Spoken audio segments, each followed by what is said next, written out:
Hello बच्चों, let's see this question. This is the best stage to count the number and study the morphology of the chromosome. A. Prophase, B. Metaphase, C. Anaphase, D. Telophase. इस question में हमें पूछा गया है बच्चों, इस question में हमें ये पूछ रहा है कि कौन सा बेस्ट स्टेज है to count the number and study the morphology of chromosome. Prophase, metaphase, anaphase या टेलोफेज.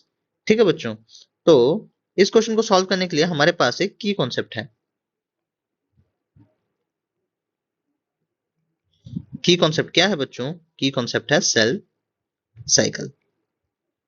जो सेल साइकिल होता है बच्चों, ये होता है एक cycle between the growth, development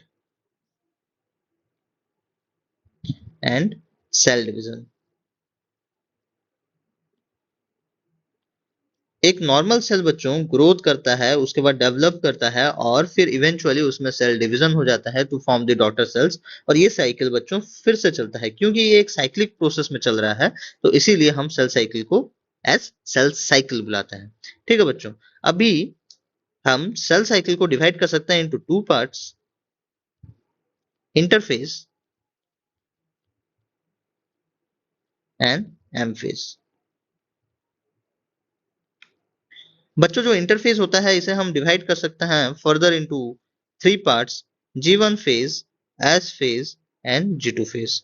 तो G1 फेज है, इसका जो फुल फॉर्म होता है बच्चों, ये होता है ग्रोथ फेज 1, S फेज का सिंथेसिस फेज एंड G2 का फुल फॉर्म होता है बच्चों ग्रोथ फेज 2. इंटरफेज वो फेज होता है जहां पे कि सेल अपने आप को प्रिपेयर करता है for the cellular division, but actual cell division हमें देखने को मिलता है इन दी एम फेज बच्चों. ठीक है, अभी हम देखते हैं कि एम फेज को हम फर्दर कितने पार्ट्स में डिवाइड कर सकते हैं. हम इसे फर्दर डिवाइड कर सकते हैं into four parts, prophase, metaphase, anaphase phase and बच्चों टेलोफेज. ठीक है, अभी हमें ये देखना है बच्चों कि कौन से फेज में हमें देखने को मिलता है हम क्लियरली देख सकते हैं chromosome, count the number of chromosome और स्टडी कर सकते हैं मॉर्फोलॉजी ऑफ द क्रोमोसोम को. तो वो फेज होगा बच्चों मेटाफेज. हमें मेटाफेज में देखने को मिलता है clear cut division of chromosomes. ठीक है, तो हमें मेटाफेज में देखने को मिलता है बच्चों क्या, हमें देखने को मिलता है क्लियर कट, हम देख सकते हैं क्रोमोसोम्स को और उनका मॉर्फोलॉजी हम स्टडी कर सकते हैं और काउंट कर सकते हैं द नंबर ऑफ क्रोमोसोम. क्यों बच्चों? क्योंकि मेटाफेज वो फेज होता है जहां पे कि chromosomes अलाइंग themselves in the equatorial plane. ठीक है बच्चों, जो इक्वेटर में जो मेटाफिजिक प्लेट होता है, इसको इक्वेटोरियल प्लेन को हम मेटाफिजिक प्लेट भी कहते हैं, मेटाफिजिक प्लेट भी कहते हैं. वहां पे क्रोमोसोम्स अलाइन हो जाते हैं, तो हमें हमें बहुत क्लियरली ये विजिबल होता है कि कितने नंबर हैं क्रोमोसोम्स के.